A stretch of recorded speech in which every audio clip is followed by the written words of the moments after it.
Buen día, profesor y compañeros. Hoy les voy a presentar el trabajo de probabilidad y estadística sobre el caso del edificio en colapso.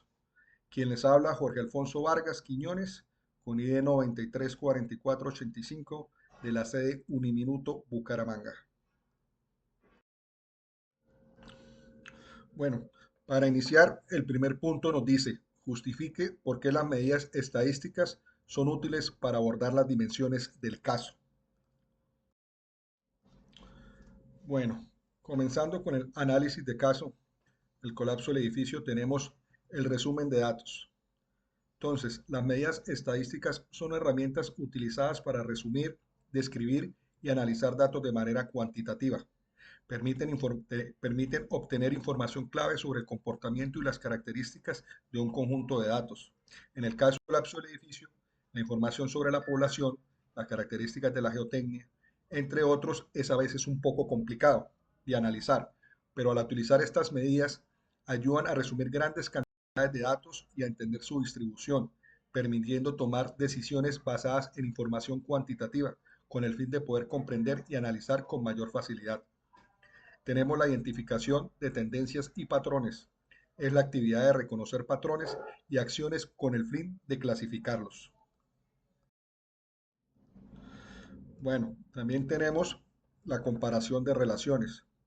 Estas son útiles para hallar diferentes variables y analizar una a una las relaciones entre ellas, donde, por ejemplo, podemos comparar la resistencia del suelo con la profundidad del nivel freático para determinar si existe alguna evaluación que puedan influir en la estabilidad del edificio. Por otra parte, tenemos las probabilidades y los riesgos. Nos ayudan a buscar las probabilidades y la evaluación de los riesgos. Es decir, al analizar los eventos sísmicos, podemos calcular las probabilidades de que ocurran terremotos de alguna magnitud y cuál sería el daño que le causaría al edificio. Por último, tenemos la validación de hipótesis. En ella podemos confirmar hipótesis sobre las posibles causas del colapso que presentó el edificio, donde según sospechas podamos emplear medidas estadísticas para establecer análisis de la resistencia del suelo y compararla con los procesos que se llevan en la construcción con el fin de determinar si resiste el peso del edificio.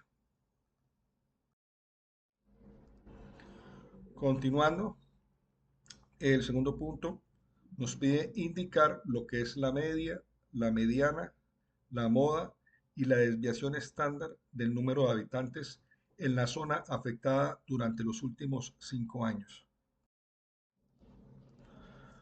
Bueno, lo primero que tenemos que hacer para poder calcular la media, la mediana y la moda y lo que es la desviación estándar es organizar los datos en orden ascendente.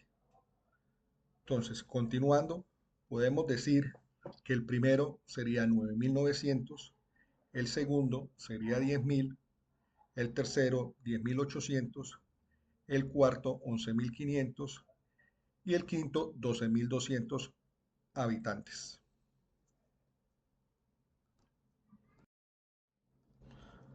Continuando, tenemos a la moda.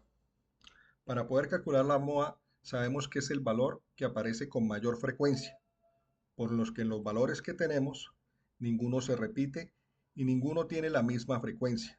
Entonces, por lo mismo podemos concluir que no hay moda. Bueno, seguimos con la media. Recordemos que la media es el promedio aritmético de los datos. Para poder hallar la media, sumamos todos los valores que tenemos por la cantidad de años. El valor total nos dio 54.400 y lo dividimos por el número de años que son 5. Con eso tenemos un resultado de que la media tiene un total de 10.880. Continuando, tenemos la mediana. Recordemos que la mediana es el valor que divide a los datos ordenados en dos mitades iguales. En este caso, para poder hallar la mediana, observamos que tenemos un número impar de datos. Por lo tanto, la mediana es el valor central de todos nuestros datos, que en este caso es 10.800. Continuando, tenemos ahora nuestra desviación estándar. Bueno, para calcular nuestra desviación estándar, lo primero que tenemos que hacer es calcular nuestra varianza. ¿Cómo lo hacemos? Pues cogemos cada uno de los datos y lo restamos por el valor total de ellos. Luego, el resultado que tenemos lo elevamos al cuadrado y el resultado de cada dato lo sumamos. Y el total que nos dé lo dividimos entre 5. Eso nos da un total de 7.736, que es el valor de nuestra varianza.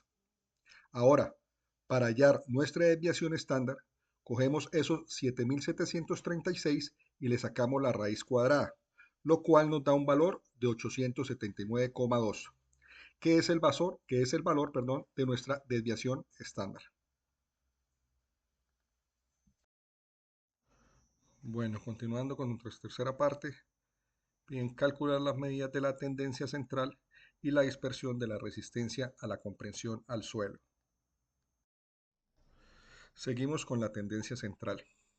Para ello, primero organizamos nuestros datos de menor a mayor y totalizamos. Entonces, teniendo ya nuestros valores y nuestro total, nuestro valor de media es 12,6, nuestra mediana es 12,5 y nuestra moda, no tenemos moda ya que no tenemos valores que se repitan. Continuando, ahora hallaremos nuestra variación. Nuestro rango de variación sería 3,4, nuestra desviación individual sería 5 y nuestra desviación media 1,04. Estos valores teniendo en cuenta la tabla que tenemos presente. Continuamos con nuestra cuarta parte, donde graficaremos la distribución de la resistencia a través de un histograma. Bueno, continuando con nuestro histograma, podemos analizar que nuestras resistencias del suelo son 5, de las cuales la menor es de 10,8 y la mayor es de 14,2. Y podemos observar que todas están en un rango entre el 10 a 15, o sea, estas son semejantes. Quinto, analice la relación entre la profundidad del nivel freático y la resistencia del suelo mediante un gráfico de dispersión. Bueno, para poder hacer nuestro análisis tenemos nuestros datos del nivel freático, que son 5,2, 6,1, 4,9, 5,4 y 6,3. Y nuestra resistencia del suelo son 12,5, 14,2, 10,8, 11,9 y 13,6. Continuando y ahora viendo nuestra profundidad y nuestra resistencia, podemos identificar que la resistencia es casi el doble de la profundidad en cada punto que registramos, y esto hace que el valor de cada punto varíe de acuerdo a la profundidad. Sexto, calcule la media, mediana y rango de la magnitud de los terremotos registrados. Bueno, tenemos ahora los datos de los registros de los eventos sísmicos. La torre 5 fue de 4,5 de magnitud. La torre 2 tuvo un sismo de 4,8. La torre 1 fue de 5,4. La torre 4 de 5,9 y finalmente la torre 3 de 6,2. Ya con nuestros datos podemos calcular la media, que tiene un valor de 5,36, la mediana, que tiene un valor de 5,4 y nuestro rango, que es de 1,7. Séptimo, analice si existe alguna relación entre la magnitud de los terremotos y el número de réplicas. Con la siguiente tabla podemos representar la magnitud y el número de réplicas. Tenemos magnitud de 5,4, de 4,8, de 6,2, de 5,9 y de 4,5. Y el número de réplicas correspondientes a cada una fueron 23, 17, 21, 19 y 15. Bueno, gracias a nuestra gráfica y a nuestros datos podemos plantear que a mayor magnitud de terremotos poseemos también un mayor número de réplicas. También es importante considerar los factores que esto genera, como la profundidad de los terremotos, los epicentros y las actividades cercanas. Bueno amigos, hasta aquí llega mi explicación sobre el tema. Espero sea de ayuda. Muchas gracias.